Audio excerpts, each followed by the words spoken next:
Hi, welcome to Sharada's corner. ఈరోజు పరమాన్నం ఎలా తయారు చేసుకోవాలో చూద్దాం. నేనైతే 1 గ్లాస్ రైస్ తీసుకున్నాను. కడిగి 1 గ్లాస్ రైస్కి 3 గ్లాసుల వాటర్ తీసుకున్నాను.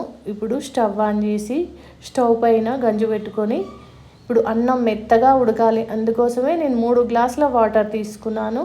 అన్నం మెత్తగా ఉడికాక మొత్తం కుక్ అయ్యాక ఇప్పుడు గ్లాసున్నర బెల్లం తీసుకొని అన్నంలో వేసుకొని కలుపుకోవాలి. నాకైతే బౌల్ చిన్నగా ఉన్నదని నేను కిందికి దింపేసుకున్నాను. బెల్లం అంతా కలిపాక ఇందులో 1 గ్లాస్ చిక్కటి పాలు పోసుకున్నాను, ప్యాకెట్ నుంచి కట్ చేసుకొని.